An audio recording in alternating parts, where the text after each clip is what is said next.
All right, folks, so this is chapter 7. This is section 7-1, and this is recording number 1. All right, so we have this outline here, which I strongly urge you to read carefully. Read carefully. It will give you an overview. I also urge you to read the summary at the back of the chapter.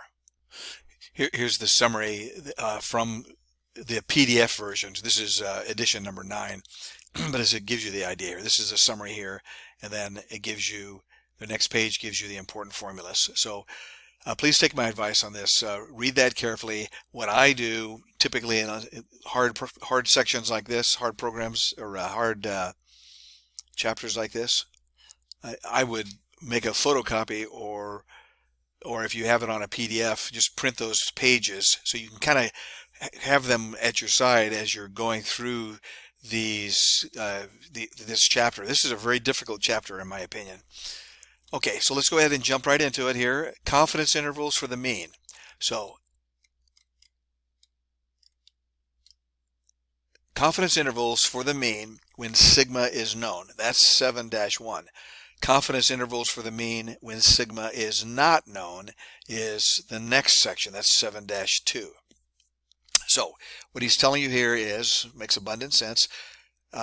We want to know the procedure for estimating the value of an unknown population mean when the standard deviation of the population is known. Okay, now at this point, it would be very appropriate for somebody to say, hey, wait a second, Mr. Cantrell, how can you know the standard deviation of the population? You keep harping on us with the concept that we don't know the population. It's too hard to know the population. That's why we go and we look at samples. Do you understand what I'm saying here? In other words, right here, the author says, and up here, when you know the standard deviation of the population, here's how you proceed. So you should be challenging that. Always challenge everything. You should be saying, well, listen, either the book is wrong, or Cantrell is wrong, or I'm just not quite getting exactly what's going on here. So let me try to explain. What happens is that many times in real life, we just assume certain things, okay? We assume that we know certain things, or we have data from historical records. We just somehow, some way justify in our own minds that we know something, and that's what's going on here in section 7.1. When the standard deviation of the population is known, that's ridiculous. How would you know the standard deviation of the population? Okay, you don't, but we're going to assume that we do in order to do this calculation.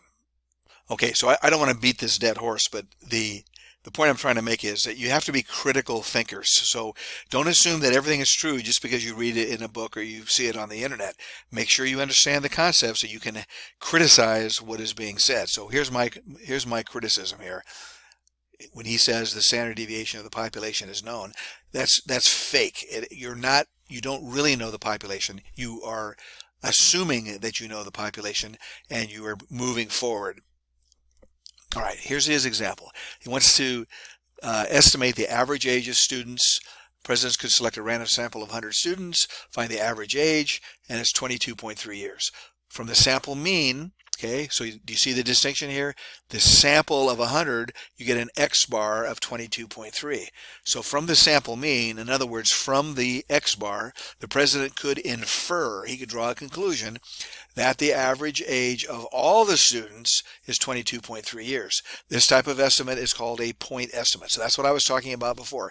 You could do that, and people do this all the time, okay? So here's the definition in the green box. It's a specific numerical value. It's an estimate. Okay, so now let me refresh your memory. What's the difference between a parameter and a statistic? When we talked about this before, or maybe it was in class before I made the videos, but in any event, the parameter relates to the population. So P for parameter, P for population. If we're talking about a parameter, you are talking about a population. So the mean of the population is a parameter. When we talk about a sample, we're talking about a statistic. So the mean of a sample is called a statistic. So what you might say is you are estimating the parameters by using the statistics. I regret that we call these various measures associated with a sample. I regret that we call them a statistic. That's the worst possible language to use, because we're using the word statistic in a very bizarre way. The word statistic normally means just the science that we're dealing with, a branch of mathematics. But now the word statistic can also mean a specific measure that's associated with a sample. So for example, X bar is a sample. S, that's the standard deviation of the sample. That's a statistic. So I hope you see what I'm talking about. All right, so as I mentioned in my introductory remarks, a point estimate is some numerical value estimate of a parameter. So the best point estimate of the population mean mu is the sample mean X bar. So mu is a parameter, X bar is a statistic. Now you may think I'm being pedantic here, separating or distinguishing between a parameter and a statistic, but I promise you I am not. You must understand there's a distinction between a parameter and a statistic, because if you don't, later on when we start talking about various definitions, I can guarantee you're going to be very, very confused. Okay, so make sure you read that over. Okay. So one question he brings up is, well, why are we using X bar? Why do we use mean? Why don't we use the median or the mode? Okay, and the reason is that the means of sample vary less than other statistics do, such as medians and modes, when many samples are selected from the same population. Therefore, the sample mean is the best estimate. Okay, well, he's saying that. He doesn't prove it, but that's beyond the scope of this class. So we'll just take that as being a true fact, that it is the best thing to use is the X bar. That's the best point estimate. Okay? All right, so sample measures, in other words, i.e. means that is, i.e. statistics. So sample measures, the statistics, are used to estimate population measures, that is, parameters. These statistics are called estimators. Okay? All right, so I think you can read all this. It's talking about what are the properties of a good estimator. What are we looking for? So this is all pretty self-explanatory, I believe. Hopefully you've read this a little bit before we even got to this video. Okay, now this language here kind of makes you crazy. Let's take a look at this. The estimator should be an unbiased estimator. That is, so in other words, he's defining now. He's telling you, what do I mean by an unbiased estimator?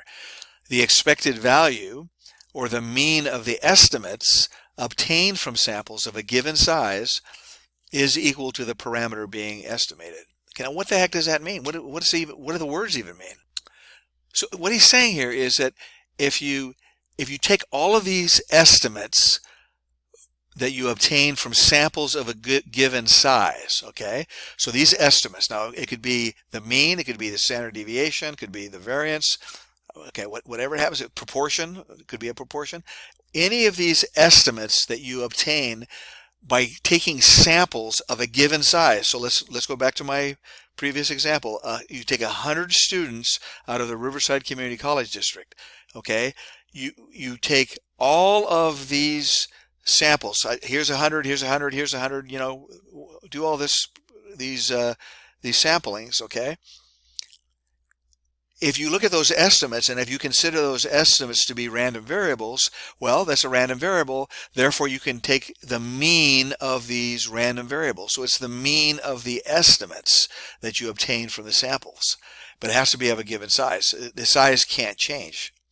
And when you find the mean of the estimates, that is equal to whatever parameter it is that you're looking for. Now, That seems a little bizarre, doesn't it? You just have to accept that as on faith at this moment in time. If you want to be able to prove that or find out where that comes from, again, that's something you would learn in a graduate school level class. Okay, so it has to be consistent. What that means is as you get bigger and bigger sample sizes, the value of the estimator, whatever it happens to be, approaches the value of the parameter that were estimated. So you can kind of see that, right? Let's say the population was the 60,000 students at RCCD. Well, 60,000 students, that's the entire population. So let's take the mean, for example. The mean of the parameter, or I'm sorry, the mean of the population, that's mu, okay? If you took 100 students and you took 200 students, and then you took 300 students, as the sample sizes increases, you have 100 students, 200 students, 300 students, and so forth. As you get closer and closer to the 60,000 students, the value of the estimator approaches the value of the parameter that you estimated. So that X bar gets closer and closer to the mu as you get a bigger and bigger sample size.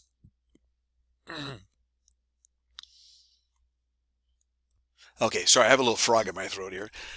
Okay, so the estimator should be relatively efficient. Okay, sometimes the language isn't very intuitive. It doesn't really immediately jump out at you about what the heck they're even saying here.